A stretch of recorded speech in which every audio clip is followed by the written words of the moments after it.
Ladies and gentlemen, please welcome Shoshannah Stern. Maybe.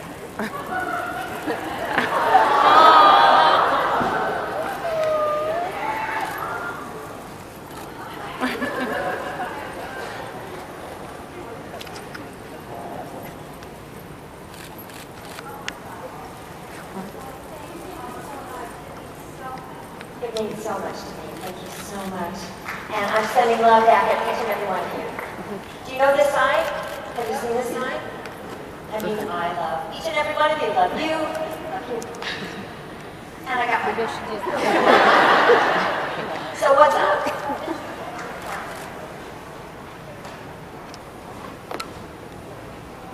You know something crazy? I just met Jason backstage. And he told me that we had met before. And I said, really? And he said it was at Jensen's house. And I thought, wait a minute, I actually was at Jensen's house? And he said, yeah, it was 15 years ago. And I'm thinking, what? And he said, yeah, that there was a party and that I went to it. And I'm thinking, huh? Oh, yeah. Oh, yeah.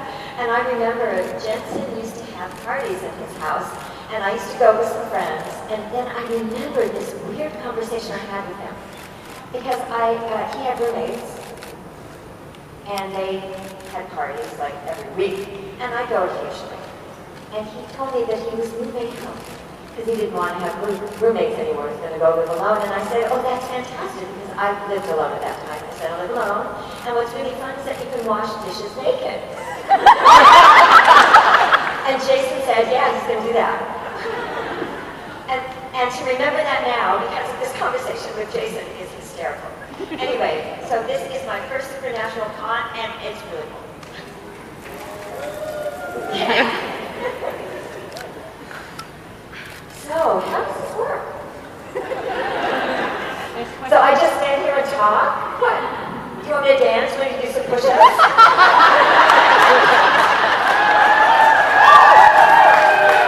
Okay, 3 push-ups. There you go. I'm a mom. There's questions signs on that side. Oh, so there are people that they just come up. Okay, cool. Oh, good. Thank you. It's good to know. Is this working? Yeah. Is this mic working? Yeah. Yeah.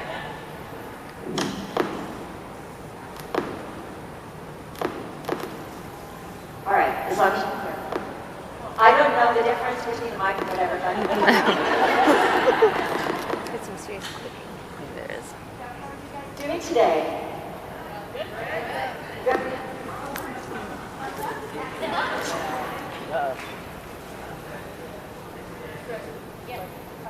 So, I'm ready for questions. If people are coming. Now, you pick one side and then you alternate. We need to make sure the interview has a mic, then we'll start with this side. I just want to say that you're amazing and very talented, and my favorite show right now is Supernatural. Wait, hold on.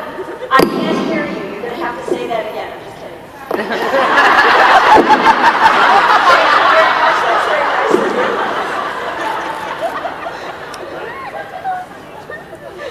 I just want to say you're amazing and very talented, and like most of us, my favorite show right now is Supernatural. What was your favorite show when you were 14?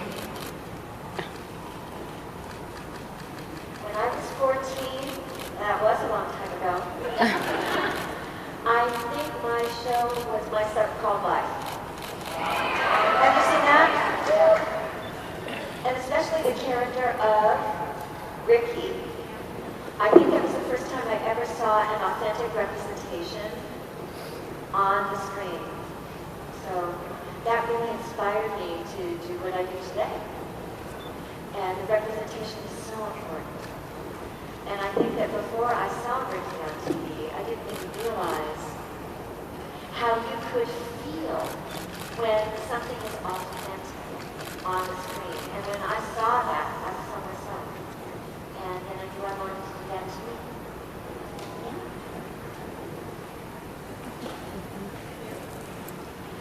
And have you seen that show? No.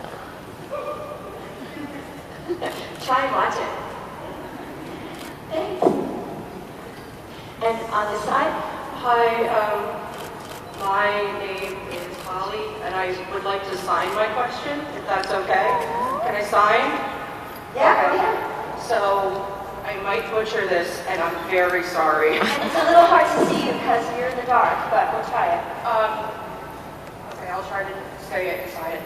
If you were to get a tattoo, what would it be and why?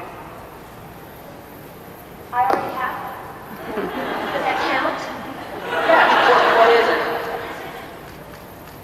I have a sun on my right toe, my right big toe, because when I was a baby, I was always smiling, and I still am.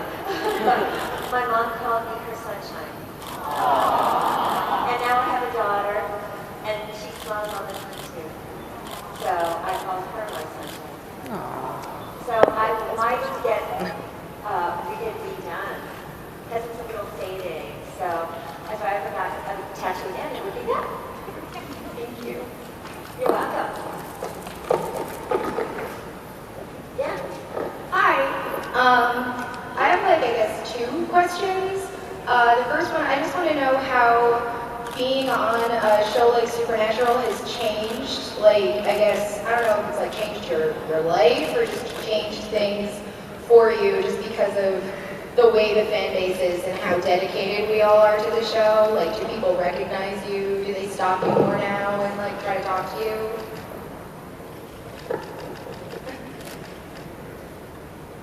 Well, that's your first question, right? Yeah. Supernatural changed my life. It really did. I think I had just had a baby, and she was about 5 months old at the time, and I was working in New York City. And it was the most difficult, toughest job I'd ever had.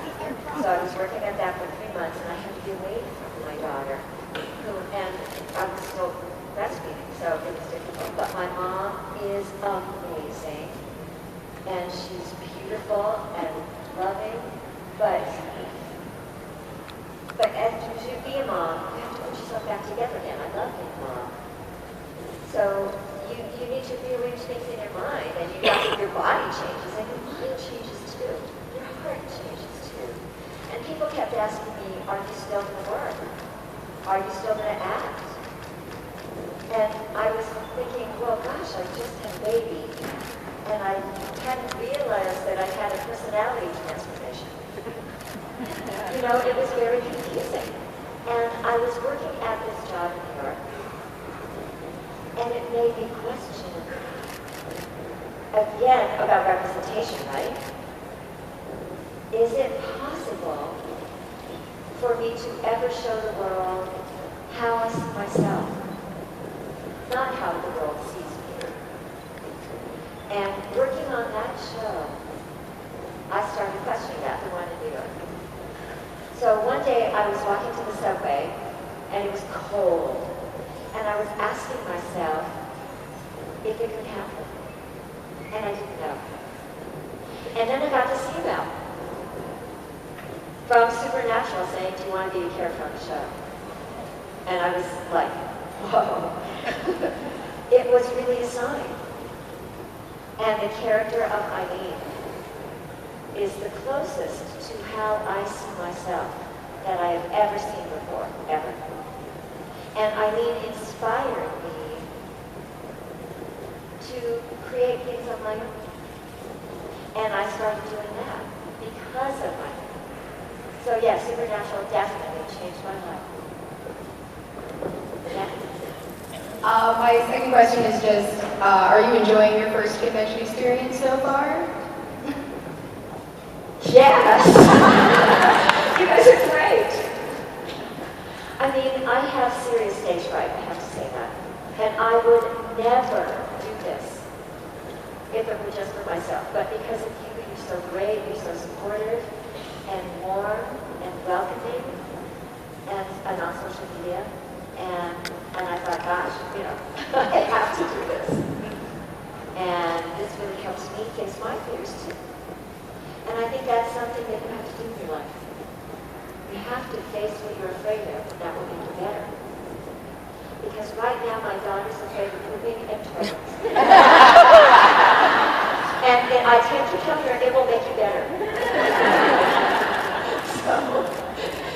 So will doing this con for me. So thank you again for making me do this. Thanks. And yes. Oh, right. I'm doing it right. Left, right, left, right. Okay. And if I can screw up, let me know. Yes. Ready? Yes. Hi. So I was just wondering. I heard that. I was just wondering if you had any problem with filming certain scenes, like fight scenes. There was like a lot going on, and if any like funny moments kind of came out of that. During the fighting scene, you mean?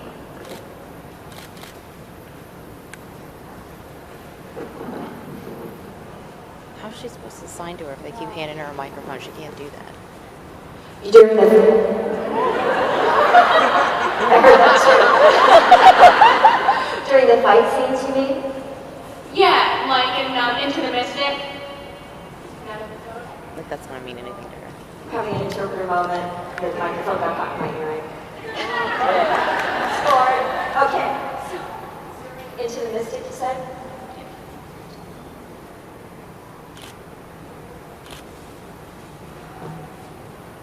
Well, during the fights, most of them are very well controlled. They have to be. It has to all be step by step, because if it's out of control, people can get hurt.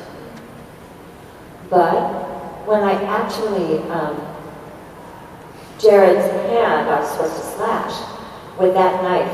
Oh my gosh. Oh my gosh. They did it maybe 20 times. Because it was like, it had to be very specific. And you had to grip it a certain way so that the blood would spurt out.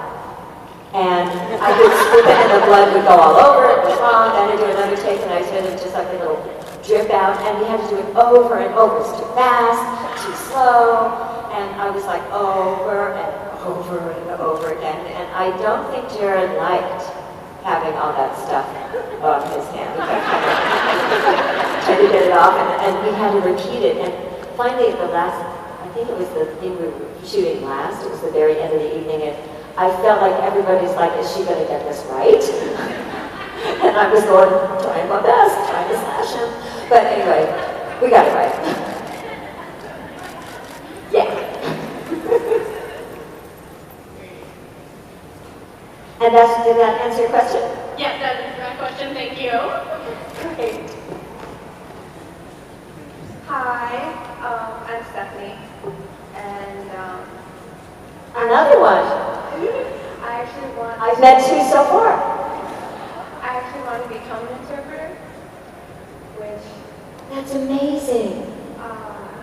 and I wanted to ask you, being a person in Super Duffy, having your character in Super Duffy, how is that different from being in Supernatural?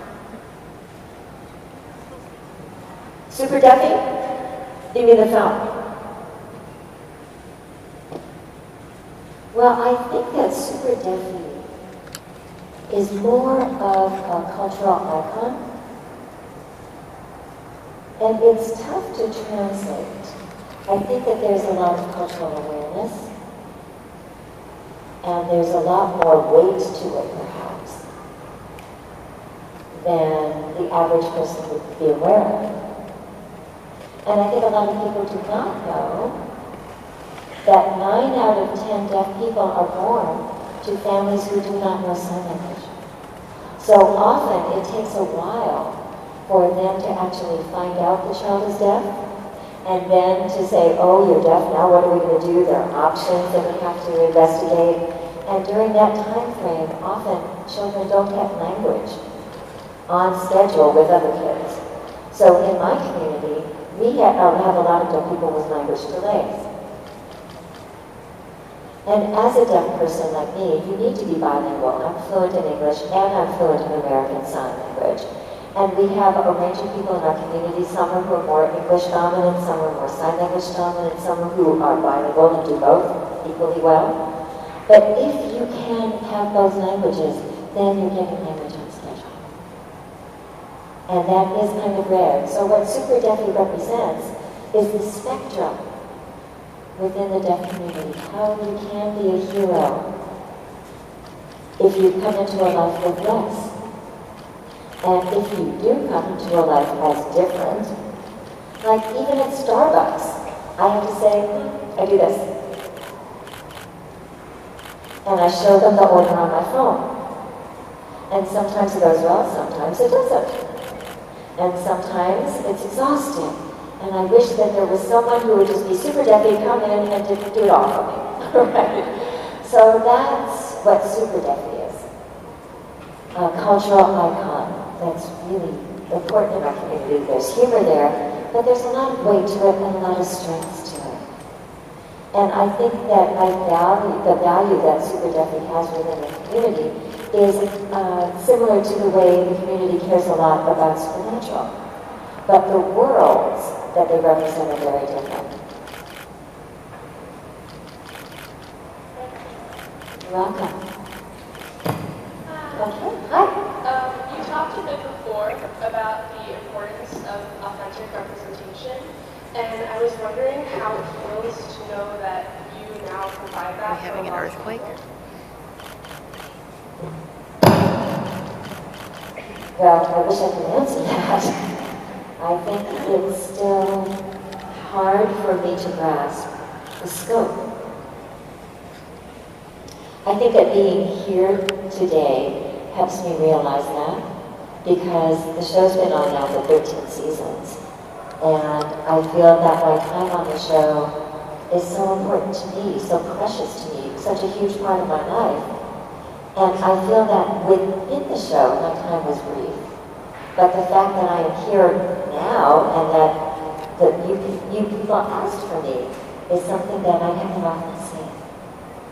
And I often forget that. So I just think I'm humble. I'm humble, I'm honored, and I'm thankful.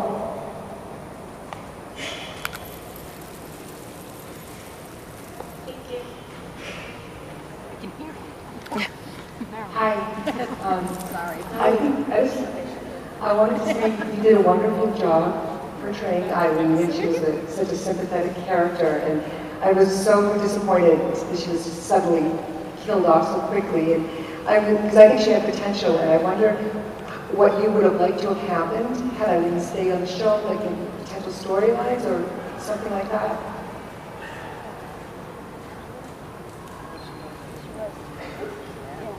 I don't know if it's just one storyline, but what's his name? Mr. Patch. I thought she was an amazing character. I thought there was so much more that she could do. And that's why really it kind of scared me when I first heard that she might be a love interest. Because I know what happens to love interests.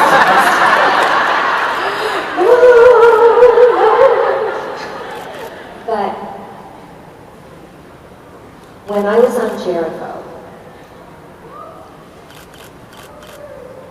spoiler alert, I died. Okay. So it was in season 2. And the writers called me in and told me that they were going to kill off my character. And they said something really interesting. They said, as writers, we don't kill characters that we don't care about. We kill characters that make people feel something. So when I found out that Eileen, it was her time, I found out in Trader Joe's, I was like, wow, in those 2 episodes, she made people feel something and feel enough for them to feel that it's okay, it's her time. So if I got 2 episodes that made people feel that much, maybe that was more important than having her be on the show for 10 seasons. I mean, I wanted to be on the show for 10 seasons. I think there's a lot that she could have done, yeah. But those 2 episodes were really a gift. And having her as a character was a gift to me. And I think that sometimes when things end, it allows you to recognize it. And because when you're actually in the moment, it's sometimes hard to see. So I'm grateful for that too. Yeah.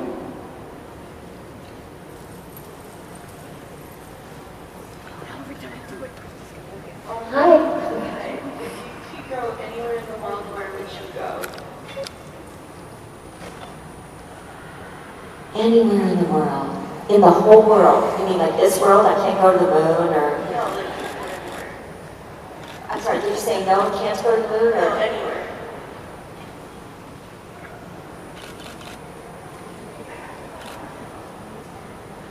Maybe Machu Picchu.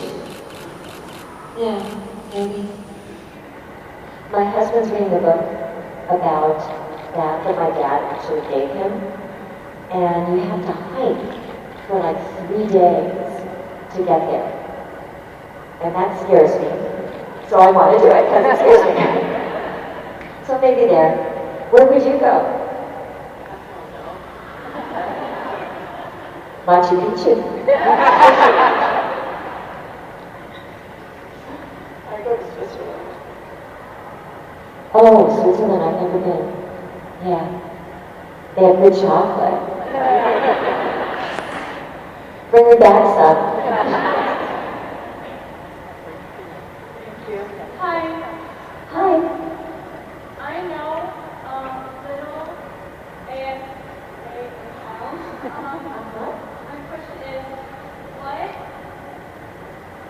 discrimination have you seen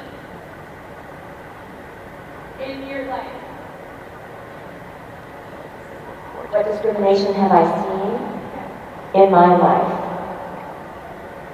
Do we have time? Well, I don't know if you had actually heard about this. What happened in Oklahoma City 2 days ago? A deaf man had a stick in his hand. And I guess his father was suspected of a heroin. Not even the deaf man, but the police showed up at his house to question the father. And the deaf man was standing on his own porch with his stick. And I think even his back was to them. They shouted at him to drop the stick, and he's deaf, so he didn't hear them. And the neighbors were screaming to the police, he's deaf, he cannot hear you. But they shot him 6 times, and he died. Holy shit. That did not happen to me, but my brother was arrested and thrown off a plane. And my brother's also deaf. My whole family's deaf. 4 generations of deaf people in my family. And the reason why he was thrown off the plane is because the seatbelt wouldn't buckle. And the stewardess thought that he should have buckled it first because he was deaf. And he wanted to wait until everyone else buckled their seatbelts. And he said he would wait, and they would arrest him and throw him off the plane. So every time things like that happen, I feel like that could have been me. Because it could have.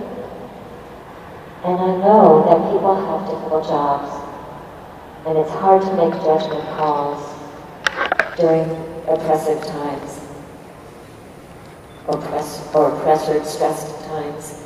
And I just think that if more people would educate themselves, if more people had dialogue like this, just listening to each other, then those things wouldn't happen. So it bothers me. It really does. And I think it should bother everyone. Thank you. Hi. I loved Eileen, and part of the reason Me why... too. and not just because she was such a great character, but because it's just so rare to see a disabled character that is played by a disabled actor, and that's so important. And I guess I just want to know, have you, as an actor, had any challenges with going out for roles that are deaf characters and the people wanting to cast hearing actors to tell your stories? Well, yes, sure, definitely, definitely. But my personal experience when that happens, it's disappointing, of course, because it often happens because they say they need a name. But then, how can any disabled person become a name if they can't get the role? They can't get through the door. So they have to let people in the room. But I think that sometimes what's even harder is auditioning for a deaf character that was written through a specific kind of lens that has absolutely nothing to do with mine.